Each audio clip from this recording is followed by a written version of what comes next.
Hej anden klasse, så er det tid til musik igen.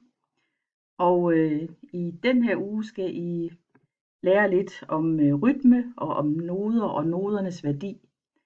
Og først så skal I se den her film, som jeg ligesom laver til jer, hvor jeg fortæller, hvordan I skal gøre det. Og bagefter der skal I klikke på den adresse, som jeg også har skrevet i ugeplaner. Der hedder, den kan jeg lige vise herop måske. Jeg kører lige rammen herop. Der hedder dansksangdigital.dk forløb /ny i musikken. Den skriver jeg lige på ugeplaner, så kan I klikke på den bagefter, når I har hørt på min prædiken her. Jeg læser lige, hvad der står her nedenunder. I kan se, det her billede, det ligner sådan det er en masse huse, og ovenpå er der sådan nogle underlige sorte tage eller bygninger, som faktisk ligner tastaturet på et klaver, hvis I kigger godt efter. Og der står her nedenunder, her bor alle de musikalske dyr. Kan du se, hvordan husene ligner et klaver? Og det har jeg så lige fortalt.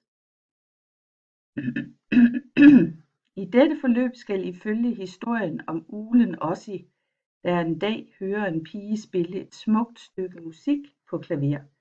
Han får pludselig fat i noderne og sangen. Ossi ville ønske, at han selv kunne spille den, men han ved ikke, hvordan man læser noderne. En dag falder Ossi over nogle huse dybt ude i skoven, som ligner et stort klaver. Her bor der nogle venlige dyr, som er dygtige til musik. De vil gerne hjælpe Ossi med at lære at forstå noderne, så han kan spille sin sang. Historien finder I som video her i forløbet, et kapitel ad gangen. Til nogle af kapitlerne findes der også nogle spil, som hjælper dig med at lære det samme, som Ossi lærer. Og så er der også nogle øvelser, som I kan printe ud, hvis I har en printer, eller I kan bare lave den i hovedet, øvelserne. Men det skal jeg lige vise jer bagefter, hvordan I finder dem. Først så kan I se her, der er en lille film. Den var godt 4 minutter, som hedder Ossi er ny i musikken. Og der klikker I selvfølgelig bare på den der spilpil, og hvis I vil se i lidt større format, så klikker I på billederne, eller pilene, og det ved I alt om. Når I så har gjort det, så går I til næste side. Nu scroller jeg lige op her, og så kan I se, så flytter jeg lige rammen, der.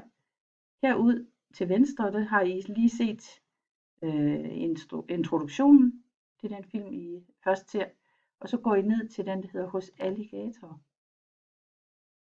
Og der står så, tag på besøg hos Alligator og lær om noder, rytme og taktslag. Så er I klar til at spidse ørerne, når I skal genkende de rytmer, som Alligator synger for jer. Og så står der så hernede under. I det første kapitel skal I tage med Ossi på besøg hos Alligator. Hun spiller slagtøj og rytme. Betyder alt for hende. Hvis I går på opdagelse i hendes hjem, vil I kunne finde en masse forskellige trommer og andet slagtøj. Alligator vil gerne lære Ossi om de forskellige noder. Hun fortæller om helnoder, halvnoder og fjerdedelsnoder. Og der er også en node, som er en pause.